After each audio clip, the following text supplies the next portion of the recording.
All right, so I want to welcome you guys to one of our another Command Your Brain testimonials here. You know, I want you to tell us a little bit about yourself. Tell us who you are, what you do, and also why you started what you started. Well, my name is Barbie Rivera. I am a single mom, and 34 years ago, a teacher told me my 6-year-old son needed to be medicated to learn, and I disagreed. He was bilingual, well-behaved, on and on and on. So I started homeschooling him. I wish I was faster on that decision. I wasn't, but I started homeschooling him. My activity expanded and expanded to where I had like 15, 20 kids coming to my house. Wow. So I moved it to a private location. And my children are all, excuse me, Hmm. my children are all now grown, but I'm like, good, pat on the back, mom. But the world is like declining faster than ever. So I'm still involved with my private school. A year ago, I published my first book, and it's called Enough is Enough. And it's about the story of what I went up against with making sure my son was not labeled and drugged. And then since what I have found is occurring in school.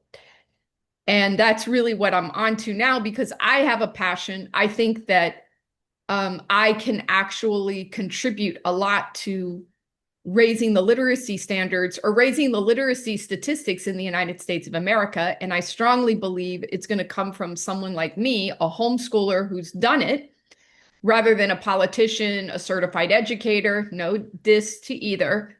It's just not going to get done. They've had their chance. It's a disaster. So I have my stats. I now have a book, which book sales will help me fund what I need to fund because it's a lot. And that's what brought me to Command Your Brand. Awesome.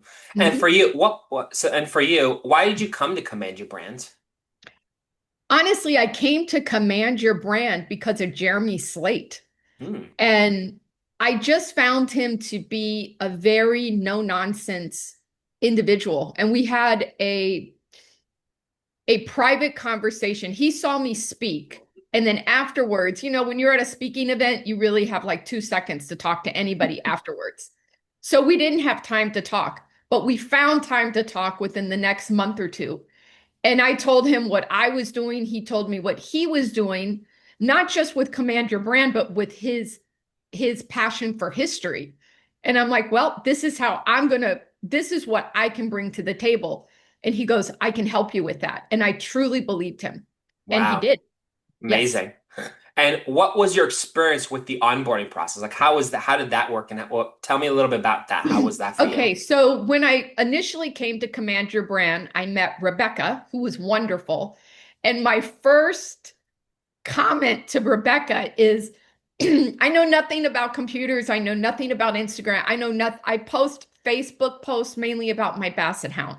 Like that's my extent. I have 4 followers. You know what I'm saying? And they're all Yeah. for the dog. They're not for me. Yeah.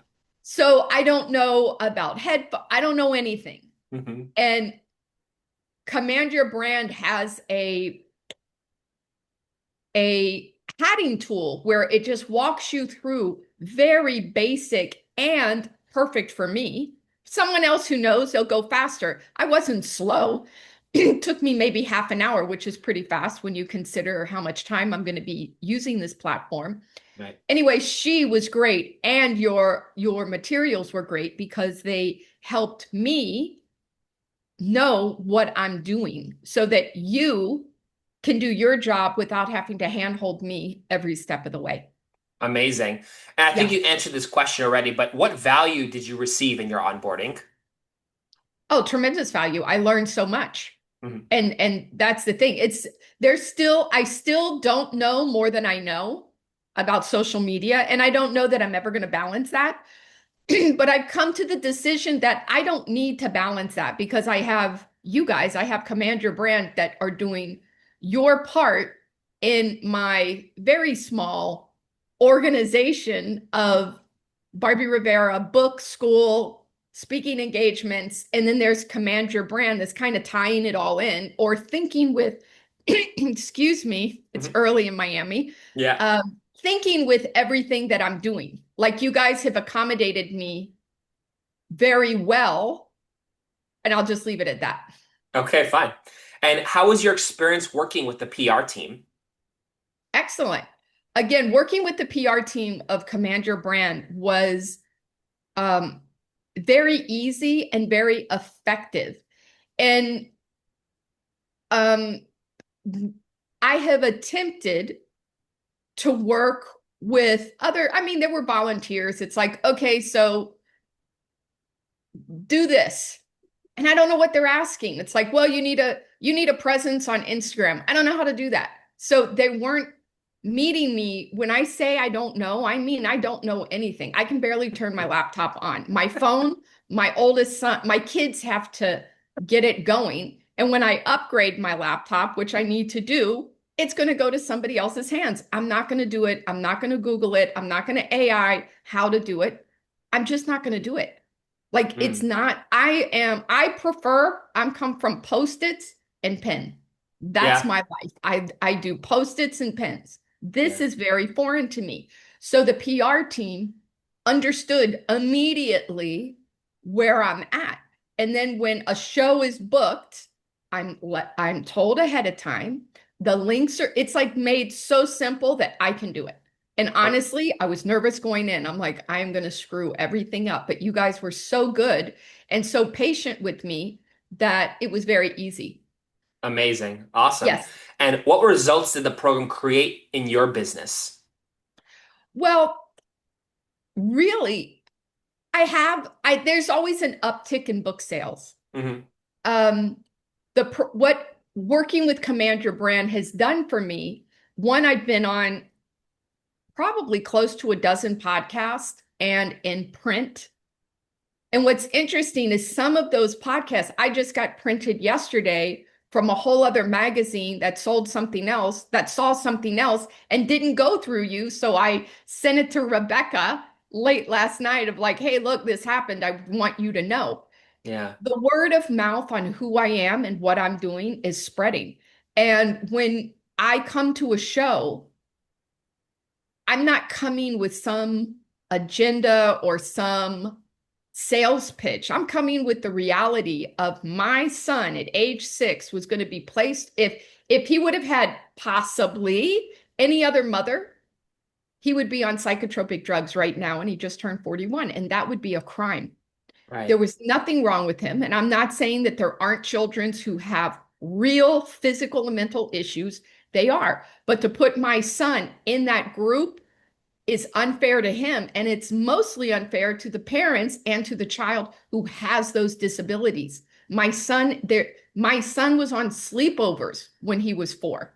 There are Mm, children that will never experience that. My son got a driver's license. There are children that will never get that, and on and on and on. So when I tell my story, the host of the shows that you have booked are nodding their heads and they're adding their own thing and they're outraged because their son or daughter or they themselves or a niece and nephew or a neighbor, everybody's heard this story. It's not I mean, my story is my story, but it's happening all over the place.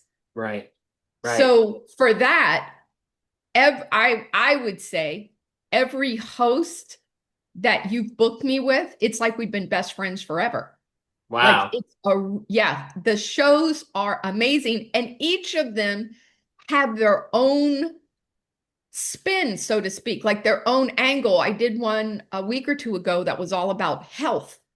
This gentleman grows his own food and I wish I could get into that. Like I wish I had that passion. Very admirable what he's doing. He liked my story. Another one was business related. They liked my story because when you try to hire someone from the current public school or even college, they don't know. They don't know certain things that they should know. Right. Anyway, so who you booked me with have been 100% on point. Amazing. And so Yes. for you, how did appearing on podcasts help your messaging? Appearing on podcasts that were arranged by Command Your Brand has helped my message because it gets it out. Right now, as a matter of fact, I mean, I'm busy. I'm full-time teaching principling during the day, and then I come home and I'm starting to get what someone might call fan mail.